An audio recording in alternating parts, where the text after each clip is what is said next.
624년 목재상인의 딸로 태어난 한 소녀가 있었습니다. 14살에 황궁으로 들어가 하급 후궁이 되었죠. 12년 동안 단 한 번도 승진하지 못했어요. 태종이 죽자 절에서 머리를 깎았습니다. 영원히 잊힐 뻔한 여인이었어요. 하지만 그녀는 돌아왔습니다. 경쟁자를 술 항아리에 넣고 원로 대신을 자결로 몰고 자신의 아들을 용상에서 끌어내린 뒤 마침내 스스로 그 자리에 앉았죠. 중국 5천년 역사상 유일한 여성 황제, 해와 달이 하늘을 비추는 글자를 만들어 자기 이름으로 삼은 여인, 측천무, 무조. 그녀의 비석에는 1300년이 지난 지금까지 글자가 단 한 자도 새겨져 있지 않습니다. 지금부터 그 빈 비석의 기록을 시작합니다.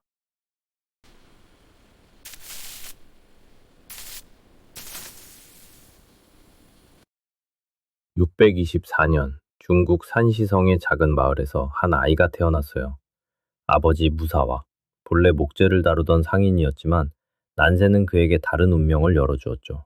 수나라 말기 천하가 어지러워지던 그때 태원에서 거병한 이연에게 자금과 식량을 대며 뒷바라지를 했고 당이 세워지자 공구상소의 자리까지 올랐습니다. 황실의 피는 아니었지만 건국 공신의 딸이라는 이름은 갖고 있었어요.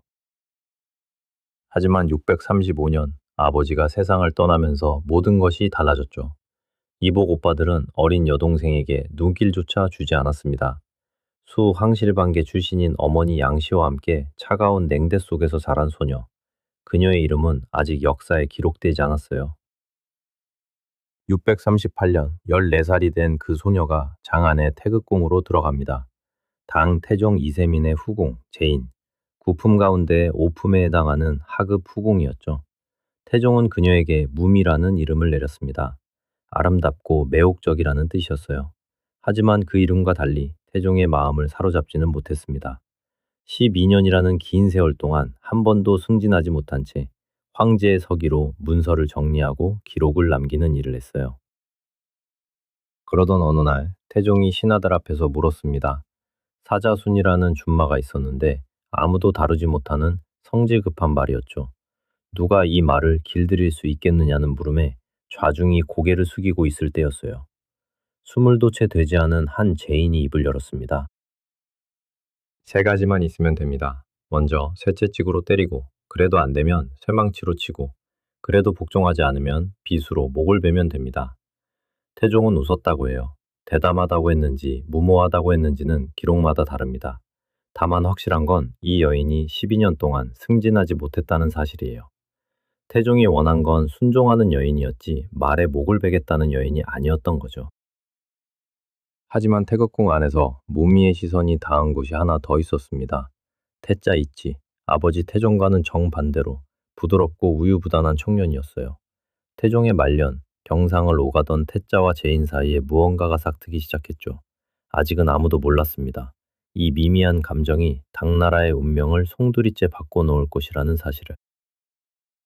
649년 태종 이세민이 세상을 떠났습니다.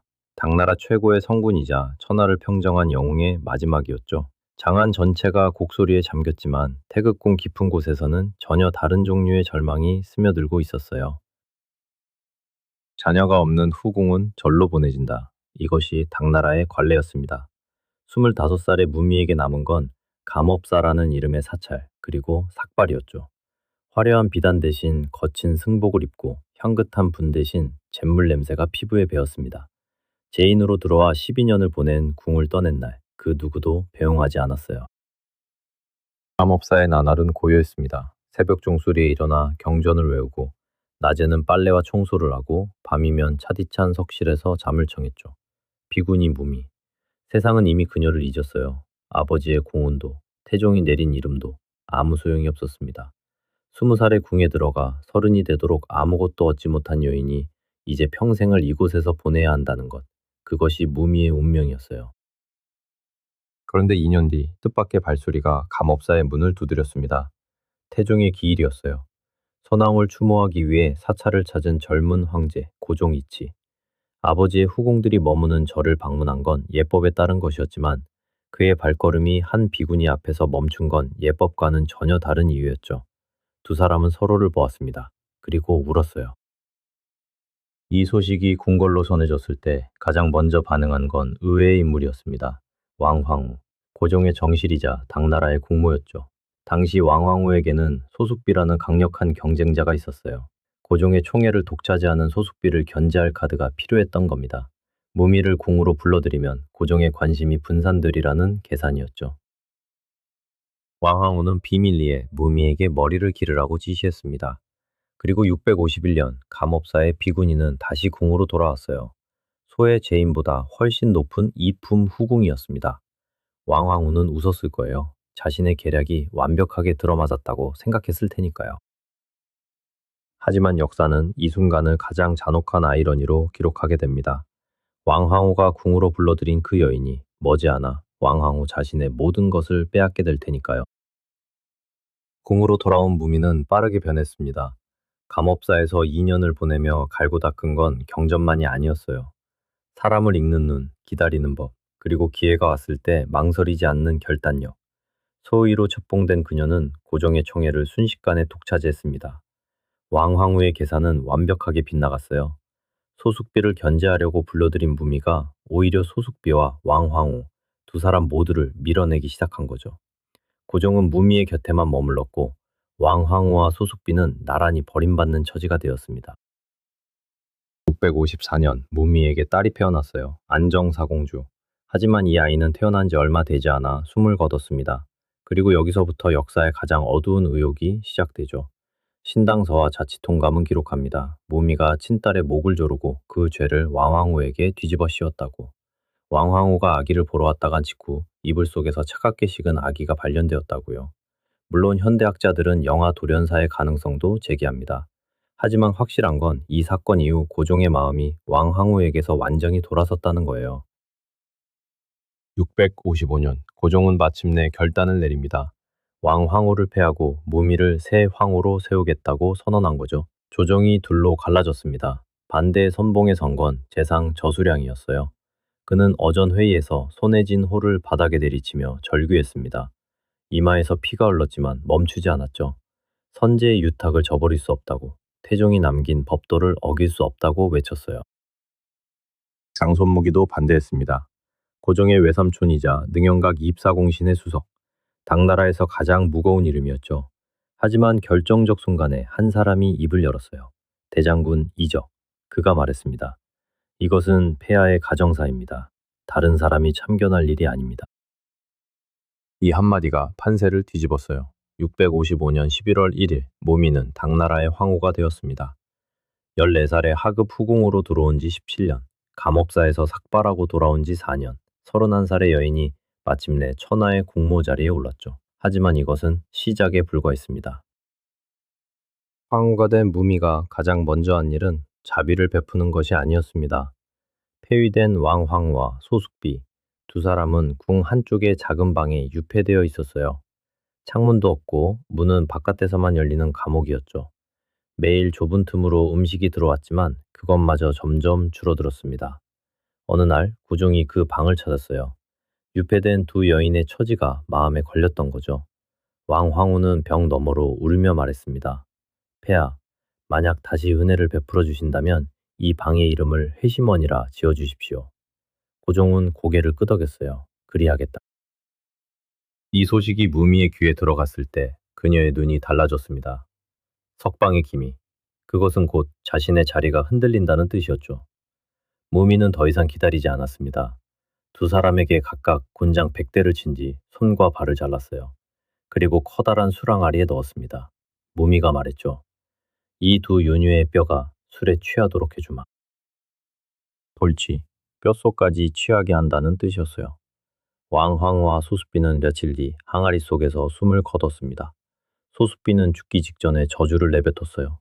내세에 내가 고양이로 태어나고 무씨는 쥐로 태어나게 해달라고. 이 저주가 무미의 마음에 깊이 박혔던 걸까요? 이후 당나라 궁궐에서는 고양이를 기르는 것이 금지되었습니다. 무우는 낙양으로 거처를 옮기기까지 했어요. 장안의 궁에는 소숙비의 원혼이 떠돌고 있다고 믿었기 때문이었죠. 골치 사건은 끝이 아니라 시작이었습니다. 다음 차례는 자신을 반대했던 대진들이었어요. 657년 한원과 내제가 변방으로 쫓겨났습니다. 658년 저수량이 유배지에서 쓸쓸히 숨을 거뒀고 사후에 관작이 박탈되었으며 아들들까지 처형되었어요. 그리고 659년 마지막 거물이 쓰러집니다. 장손무기, 고종의 외삼촌이자 당 태종이 가장 신뢰한 사람, 능연각 24공신의 수석, 허경종이 꾸며낸 반영모의에 휘말려 검주로 유배된 뒤 자결을 강요당했습니다. 태종이 남긴 재상들이 하나도 남지 않았어요. 35살의 황후 앞에 감히 고개를 드는 사람은 이제 아무도 없었습니다.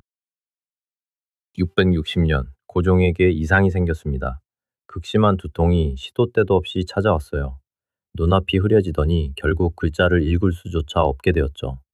현대의학은 이를 뇌졸중이나 고혈압으로 추정하지만 7세기의 의관들은 속수무책이었습니다. 정사를 처리할 수 없게 된 황제. 당나라는 그 순간 주인을 잃을 뻔했어요. 하지만 발 뒤에서 누군가가 모든 것을 처리하고 있었습니다. 무후. 처음에는 고종 대신 문서를 읽어주는 것으로 시작했어요. 그 다음엔 결제를 대신했고 이윽고 신하들의 보고를 직접 받기 시작했죠. 조용히 그리고 완벽하게 아무도 이의를 제기하지 못했습니다. 왜냐하면 무후가 내리는 결정이 실제로 정확했거든요. 665년 마침내 공식적인 호칭이 붙었습니다. 이성. 두 분의 성군이라는 뜻이었어요. 황제와 황후를 동격으로 부른 건 중국 역사상 전무후무한 일이었죠. 사실 이 시점에서 이성이라는 호칭은 현실의 절반만 반영한 것이었습니다. 진짜 권력은 이미 한 사람에게 몰려 있었으니까요. 하지만 무후에게는 풀리지 않는 문제가 하나 있었어요. 태자. 자신이 낳은 아들이면서도 자신의 통제를 벗어나려는 존재. 656년 왕왕후 소생의 태자 이충을 폐위하고 자신의 장남 이용을 태자로 세웠습니다. 무후가 직접 키우고 교육한 아들이었죠. 그런데 675년 이용이 갑자기 세상을 떠났어요. 23, 한창 나이였습니다. 기록에는 독살 의혹이 짙게 드리워져 있어요. 이용이 패비 소숙비의 두 딸을 불쌍히 여겨 혼인시키려 했을 때 무후와 격렬하게 충돌했다고 하죠. 자신이 뿌리째 뽑아버린 소숙비의 혈육을 아들이 다시 살려내려 한다는 것. 그것은 무후가 용납할 수 없는 일이었습니다. 차남 이연이 새 태자가 되었지만 그의 운명도 다르지 않았어요. 680년 모반 혐의로 폐위되어 유배, 4년 뒤인 684년 유배지에서 자결을 강요당했습니다. 3명의 태자를 세우고 3명 모두를 자신의 손으로 무너뜨린 어머니. 권력 앞에서는 피도 눈물도 없었어요. 그리고 무후의 시선은 이제 마지막 장애물을 향하고 있었습니다. 황제라는 이름 그 자체.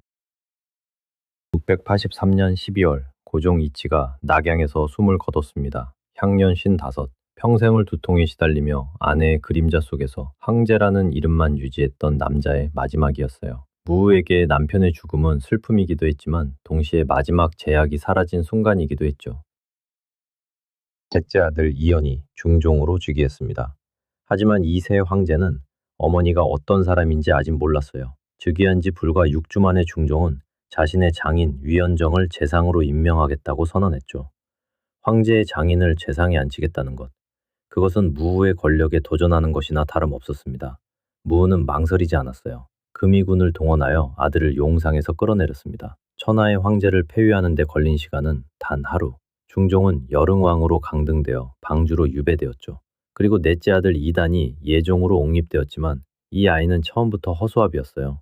무후는 더 이상 발 뒤에 숨지 않았습니다. 공개적으로 당당하게 모든 국정을 처리했죠. 684년 양주에서 반란이 일어났습니다. 서경허비라는 장수가 무후 타도를 외치며 군사를 일으킨 거예요.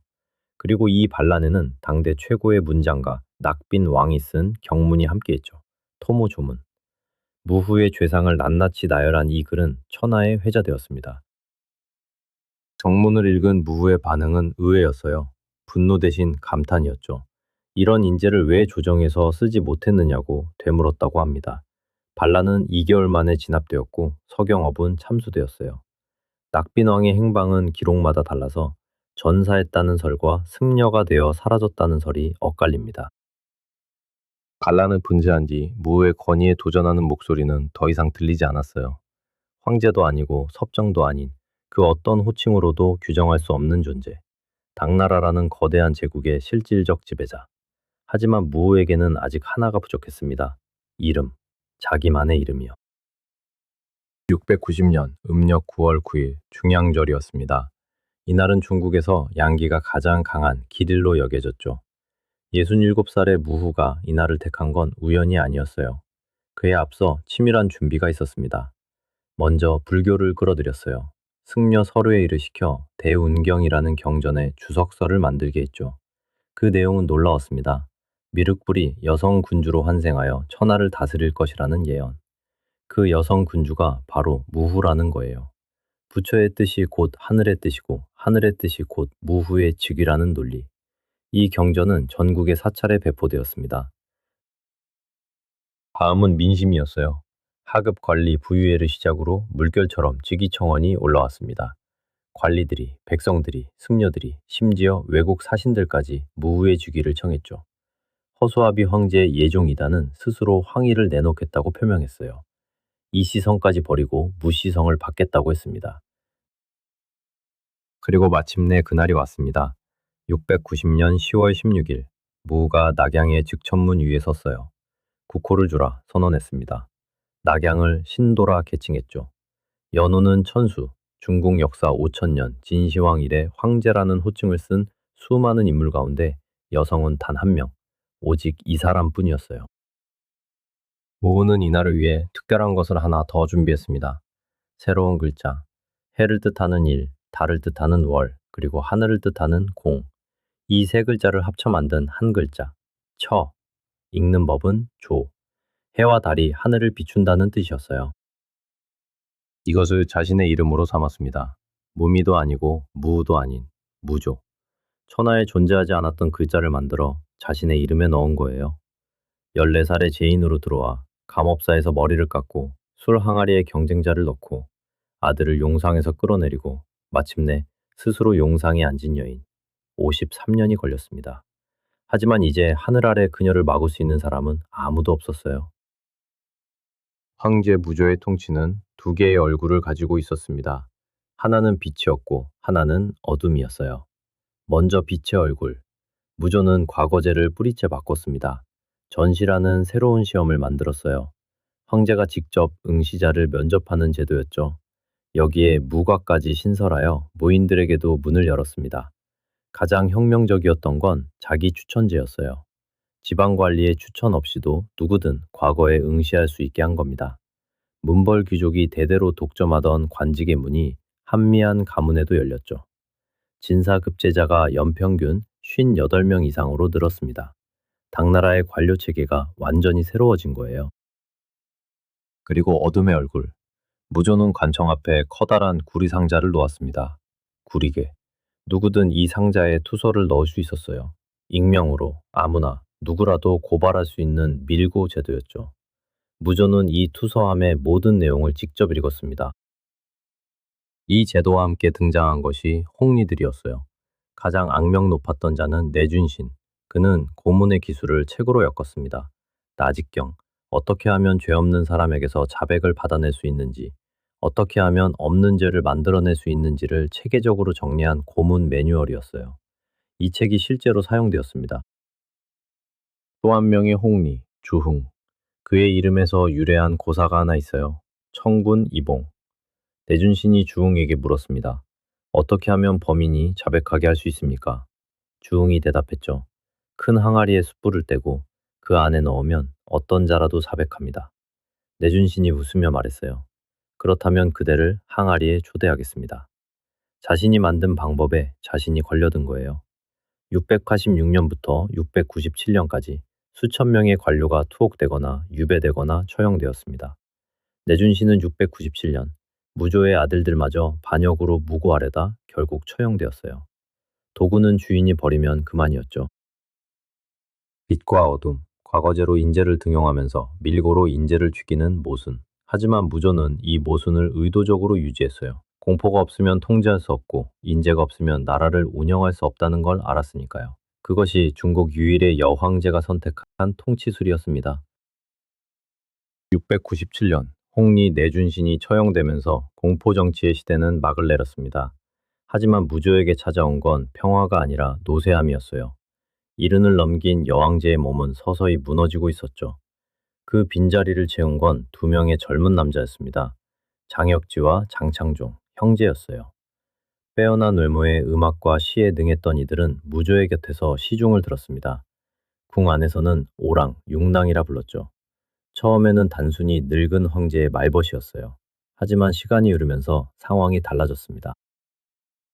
장영제는 자기를 받았어요. 항공, 업공, 관리들이 그들에게 고개를 숙이기 시작했죠. 신하들의 인사권에까지 영향을 미치더니 이윽고 국정문서가 장영제의 손을 거쳐 무조에게 올라가는 구조가 만들어졌습니다. 무조가 70대 후반에 접어들면서 체력이 급격히 떨어졌고 장영제가 사실상 국정을 대리하는 상황이 된 거예요. 조정의 불만은 쌓여만 갔습니다. 재상들은 장영제의 오만에 이를 갈았어요. 황태자로 복이 된 충종 이연도 불안하기는 마찬가지였죠. 어머니가 살아있는 한 자신의 자리는 언제든 뒤집힐 수 있었으니까요. 하지만 무조가 건재한 한 아무도 움직일 수 없었습니다. 그런데 704년 말 무조가 병상에 누웠어요. 그 뒤로 궁 밖의 모습을 드러내지 않았습니다. 장영제만이 무조의 침실을 드나들 수 있었죠. 바깥 세상과 무조 사이에 장혁지와 장창종이라는 벽이 세워진 겁니다. 한때 천하를 소나기에 쥐었던 여인이 이제 침상에서 일어나지도 못했어요.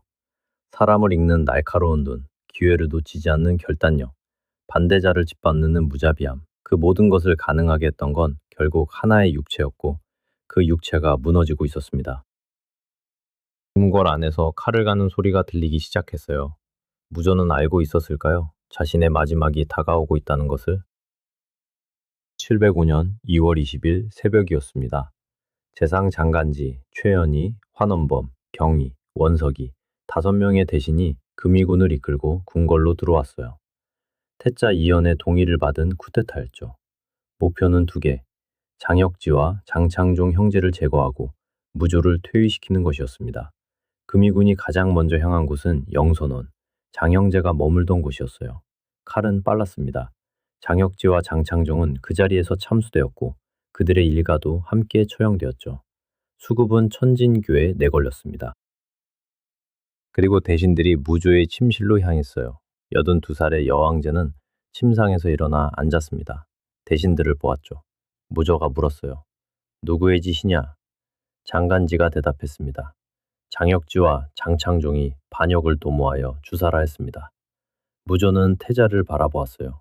이현, 자신이 6주 만에 폐위하고 유배 보냈다가 다시 불러들인 아들. 그 아들이 금이군을 데리고 자신 앞에 서 있었죠. 네가 한 것이냐? 이제 저들을 죽였으니 동공으로 돌아가거라. 하지만 아무도 돌아가지 않았습니다. 무조는 퇴위를 강요받았어요. 상향궁으로 옮겨져 사실상 유폐되었죠. 화장과 단장을 그만두고 급격히 쇠약해졌습니다. 705년 2월 23일 이연이 중종으로 복위했어요. 국호는 다시 당으로 돌아갔습니다. 주나라는 15년 만에 사라졌죠. 그해 12월 16일 무조가 상향궁에서 숨을 거뒀습니다. 향년 81살. 하지만 그녀의 마지막 유언은 예상 밖이었어요. 스스로 황제 호칭을 폐하겠다고 했습니다. 칙천 턴대 성황, 황제가 아닌 고종의 황후로 돌아가겠다는 것이었죠. 그리고 자신이 해친 이들, 왕황후와 소숙비의 후손들을 사면해달라고 요청했어요. 권력을 위해 딸을 죽이고 아들을 폐위하고 적을 술 항아리에 넣었던 여인의 마지막 말이 용서였다는 것. 역사는 이것을 어떻게 이해해야 할까요? 무저는 고종과 합장되었습니다. 건능, 그 앞에 거대한 비석이 하나 세워졌어요. 하지만 이 비석에는 글자가 단 한 자도 새겨져 있지 않습니다. 무자비, 글자 없는 비석.